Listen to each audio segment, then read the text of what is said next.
ஒரு விவசாயி அவரோட ஆடையெல்லாம் கொண்டு சாப்பிடுற ஓனாயை பிடிச்சு கேஜ்ல போட்டுறாரு. அதுக்கப்புறம் இந்த பயந்துட்டே இருக்க ஆட்டுக்கிட்ட சொல்றாரு, இந்த ஓனாயினால உனக்கு நீ எந்த பிரச்சனையும் இல்ல, நீ பயப்படாம இரு அப்படின்ட்டு. ஆனா அந்த ஆடு வந்து கொஞ்ச நாளே செத்து போயிருது. இவருக்கு ஒண்ணுமே புரியல. ஏன்னா அந்த ஆட்டோட உடம்புல எந்த கீரலும் இல்ல, அந்த ஓனாயும் கேஜுக்குள்ளதான் இருக்கு. சரி ஓகேன்னு வேற ஒரு ஆடை வாங்குறாரு. அந்த ஆடு கொஞ்ச நாள்லயே பலவீனமாகி செத்து போயிருது. அதுக்கப்புறம் தான் இவருக்கு அந்த உண்மை என்னன்னு தெரியுது.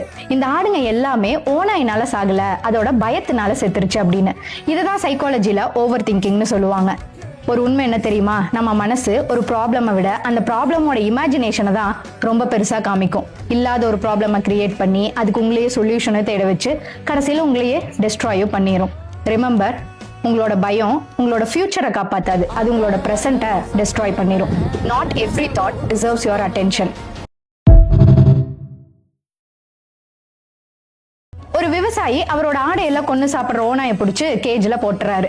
அதுக்கப்புறம் இந்த பயந்துட்டே இருக்க ஆட்டுக்கிட்ட சொல்றாரு, இந்த ஓனாயினால உனக்கு நீ எந்த பிரச்சனையும் இல்ல, நீ பயப்படாம இரு அப்படின்ட்டு. ஆனா அந்த ஆடு வந்து கொஞ்ச நாள்லயே செத்து போயிருது. இவருக்கு ஒண்ணுமே புரியல. ஏன்னா அந்த ஆட்டோட உடம்புல எந்த கீரலும் இல்ல, அந்த ஓனாயும் கேஜுக்குள்ளதான் இருக்கு.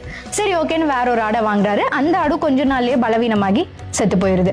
அதுக்கப்புறம் தான் இவருக்கு அந்த உண்மை என்னன்னு தெரியுது. இந்த ஆடுங்க எல்லாமே ஓனாயினால சாகல, அதோட பயத்தினால செத்துருச்சு அப்படின்னு.